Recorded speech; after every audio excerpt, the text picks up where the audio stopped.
In Southeast Asian countries such as Indonesia, Malaysia, Thailand, Laos, Cambodia, Vietnam, the name Kumanthong is not unfamiliar. It is a type of renowned talisman with mystical powers classified under the category of spirit children, coveted by any devout believer.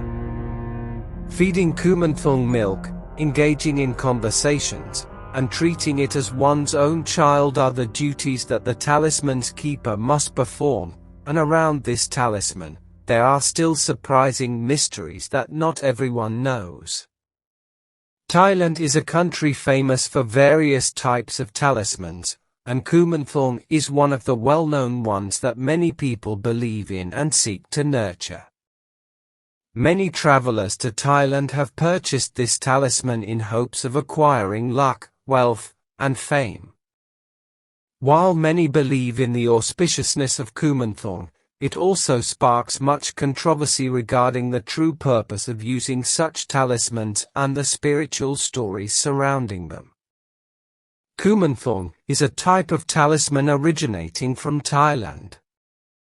It is believed to be crafted from the bodies of unborn fetuses. This talisman is considered very powerful and is worshipped by many. It is believed that possessing Kumanthong will bring wealth and protection to the owner. Originating from the belief in the auspiciousness of Kumanthong, many have expended effort and money to acquire this talisman.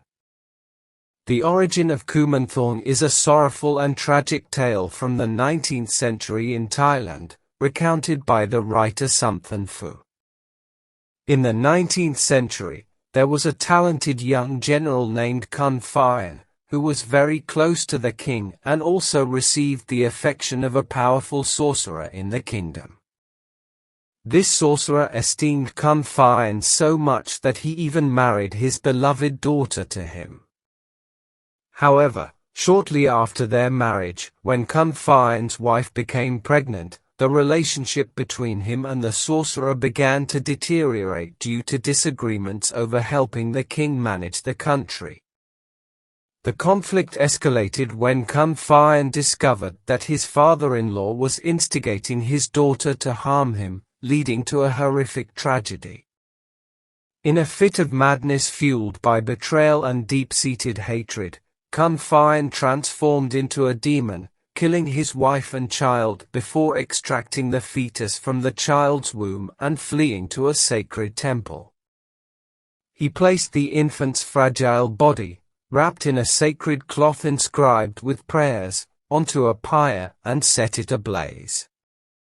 Kun prayed through the night until the child's body dried up, and the child's soul transformed into a ghostly figure, guardian angel, following and protecting the very person who had killed it. This gruesome and tragic tale forms the terrifying and equally poignant origin of the Kumanthong talisman. From legend to the mysterious Kumanthong talisman of today. Kumanthong today is a generic term for talismans crafted in the form of dolls or statues of children with smiling faces. Kumanthong is believed to possess great mystical powers that can bring luck and protection to those who possess it. Nurturing this talisman is believed to bring wealth, health, and protection from harm. Belief in this talisman is strong among many, and it has even become a valuable commodity in the black market. Many people today still have great faith in the power of Kumanthong. Instructions for making Kumanthong have even been found, with requirements for the ritualistic crafting of the talisman needing to be completed before dawn in a cemetery, or the fetus must be painted when dried and wrapped in gold leaves. When obtaining Kumanthong, the keeper must care for it diligently, placing it in a secluded place, sometimes even building a separate room for it.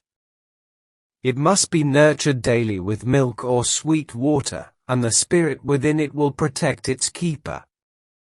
The keeper must even converse, confide, or teach it, much like raising a child. When the keeper is no longer able to nurture Kumanthong, they must bring it to a temple and quietly depart. Kumanthong remains a mysterious talisman, and its powers have yet to be verified. In some places, near temples in Thailand, there are even sales of statues called Kumanthong. However, these are not the original talismans from legend.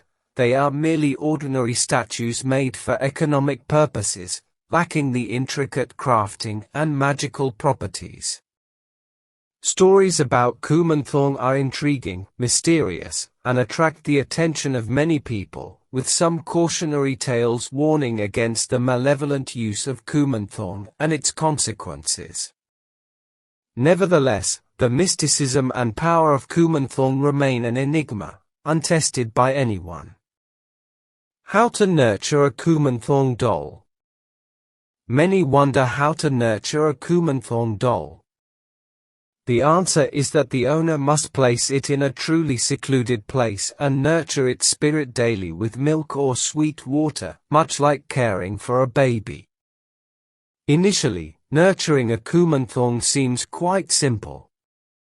Just take good care of it, regularly take it out for outings, buy it sweets or toys. However, as time goes on, caring for it becomes more complex. Family members must obey its commands, seek its opinions, and cater to its needs. If not, it will become angry and cause many troubles and dangers for the owner. How to dispose of or abandon Kumanthong. Once one has adopted a Kumanthong, it's not easy to simply abandon it. They are not inanimate objects that can be tossed into the trash. The keeper has an invisible bond with them, so they cannot just throw them under a tree or leave them far away to sever the connection. Wherever you throw them, they will return and cause trouble. It's terrifying, isn't it? But there are ways to abandon a Kumanthong. In the event that the keeper truly wants to be rid of them, they must bring them to a sacred temple in Thailand, such as Simpang Badok Temple, the most popular, along with new clothes, sweets, toys, and seek out a monk, explaining that they no longer wish to keep them.